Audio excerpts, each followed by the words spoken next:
Welcome back to the Poorly Educated Podcast. Today in the news. The only show brave enough to explain global military escalations, collapsing ceasefires, Supreme Court shenanigans, and trillion-dollar robots using the same logic my Uncle Bubba uses to fix a carburetor with duct tape, prayer, and whatever fell behind the barn. Today's news feels like what happens when you shake a snow globe full of geopolitics, gunboats, lawsuits, robots, and football, and then hand it to a raccoon on Red Bull. So grab a biscuit, buckle that seatbelt, and remember, if anything I say sounds too crazy, that's not my fault. That's the news. I'm just the fella reading it. Segment 1. Caribbean Chaos. Operation Southern Spear. The United States just designated the Venezuelan military leadership a full-blown terrorist organization, which is wild. Because usually, terrorists don't have uniforms, government pensions, or state-sponsored marching bands. Now the U.S. has parked the USS Gerald R. Ford right off Venezuela's coast. That's the biggest aircraft carrier in the world, brother. If you parked that thing in my hometown creek, you'd block every fishing hole from here to the Waffle House. Marines are training in Trinidad, which is only like 7 miles from Venezuela.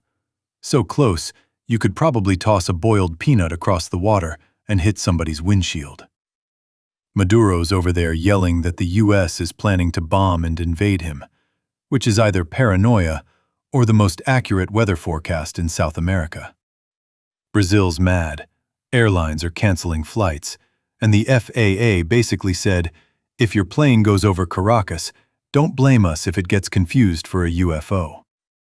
Welcome to Operation Southern Spear, where everything looks like a Tom Clancy novel written by someone who drank moonshine for lunch. Segment 2. Ukraine in brackets. The 19-point peace nobody likes. In Europe, the U.S. is trying to negotiate peace in Ukraine using a strategy called bracketing, which sounds less like diplomacy and more like the instructions on the back of a deer blind. They took a 28-point peace plan everyone hated and shrunk it to 19 points that everyone hates slightly less. Basically, they said, let's just put all the impossible stuff in brackets and pretend it ain't there until the presidents can yell about it later. Ukraine doesn't want to surrender territory. Russia doesn't want Ukraine to join NATO. Europe doesn't want to be excluded from the conversation, like the kid who brought the off-brand Gatorade to gym class. Nobody is happy, which means this must be diplomacy. It's like trying to get your whole family to agree on Thanksgiving sides. Everyone cries, nobody gets what they want, and somehow, somebody starts a fire. Segment 3. Middle East Mayhem. Ceasefires that ain't ceasing. Over in the Middle East, the ceasefire is holding about as well as a rusted trailer hitch.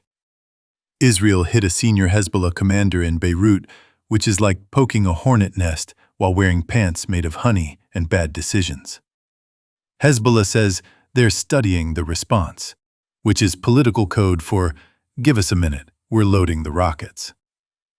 Gaza's truce is also breaking apart like a truck stop sandwich. The U.S. said 600 aid trucks should be entering per day. They're getting 200. Israel says Hamas is hiding hostage remains. Hamas says, buddy, the buildings are rubble. Give us a bulldozer. Everyone's mad. Everyone's shooting. And the UN passed a stabilization force, with Russia abstaining. Which is weird, because Russia abstaining from chaos is like me abstaining from barbecue.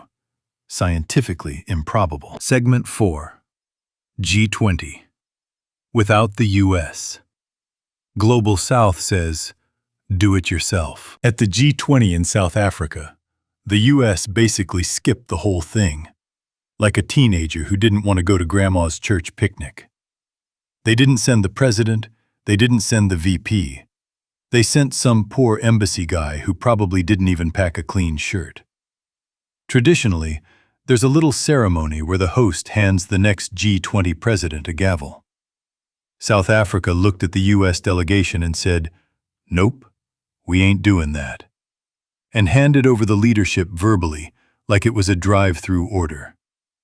Meanwhile, the Global South held a whole summit without America, and still managed to agree on climate change, debt relief, and inequality. Pretty much everything the U.S. has been arguing about since the dinosaurs. Segment 5. Retribution hits a wall. Courts versus Trump. Back home, the DOJ tried to prosecute James Comey and Letitia James, which is the legal equivalent of your cousin trying to arrest the neighbor for stealing a lawnmower he didn't actually steal, but probably looked at funny. A judge threw both cases out because the prosecutor wasn't legally appointed. Turns out the administration tried to skip the line of succession and put one of Trump's personal lawyers in charge of a whole U.S. attorney's office. That's like firing the town veterinarian and replacing her with the guy who sells fireworks in the Walmart parking lot. The judge said, "Nice try, but absolutely not," and tossed the cases into the legal dumpster. Comey's safe. James will probably never see charges again, and the DOJ is now learning the Federal Vacancies Act like a kid forced to read the instruction manual after breaking the new lawnmower. Segment 6. Texas Chainsaw Redistricting. SCOTUS Edition. Texas Republicans drew a new map that practically guarantees them 5 more House seats. A lower court said it was racial gerrymandering.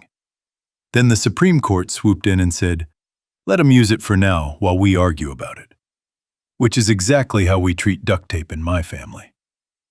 The dissenting judge accused the majority of serving George Soros and Gavin Newsom, which is probably the only time those two men have ever been in the same sentence as a redistricting map and a conservative meltdown. If the new map stands, Democrats will need a miracle, a horseshoe, and probably a few winning lotto tickets to retake the House in 2026. Segment 7. Gemini 3 and Agentic AI. Robots took your job, Bubba. The tech market is booming because Google unleashed Gemini 3, an AI so smart it can plan tasks, do deep reasoning, code entire apps from a vibe, and probably beat my Uncle Randy at checkers while frying chicken. Wall Street's thrilled because robots don't require health insurance or bathroom breaks, which is great for profits, but terrible for the rest of us who enjoy jobs and being alive. Alphabet stock jumped 6%. Semiconductor companies are printing money. Meanwhile, regular folks are staring at their old laptops, wondering if the robots will replace accountants, coders, personal assistants, or possibly me hosting this podcast. If this show suddenly starts sounding smarter, you'll know why. Segment 8. Money, Medicine, and Mayhem.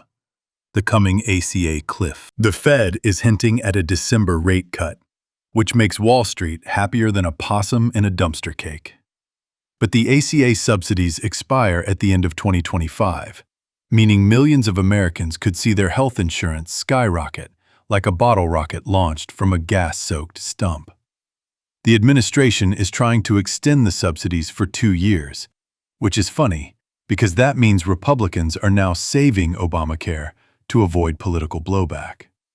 That's like my cousin saying he hates Taco Bell, but still eats 3 Crunch Wraps whenever he's sad. Meanwhile, bankruptcy filings are up, the courts say they're running out of money, and the NFL is basically holding the country together by duct tape and nacho cheese.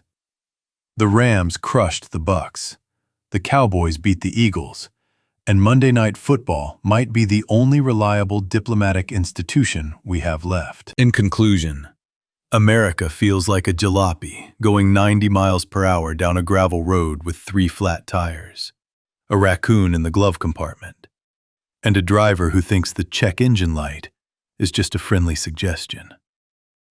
We've got gunboats off Venezuela, peace plans written in disappearing ink, ceasefires held together by duct tape, courts wrestling the DOJ like it's a county fair hog, robots taking jobs, Texas redrawing itself like a coloring book, and football fans clinging to playoff charts like life rafts. But remember, this is the Poorly Educated podcast, where we take all the chaos of the world, cook it in a skillet, and serve it alongside a heaping spoonful of satire. Stay poorly educated, stay curious, and for the love of gravy, stay out of Venezuelan airspace.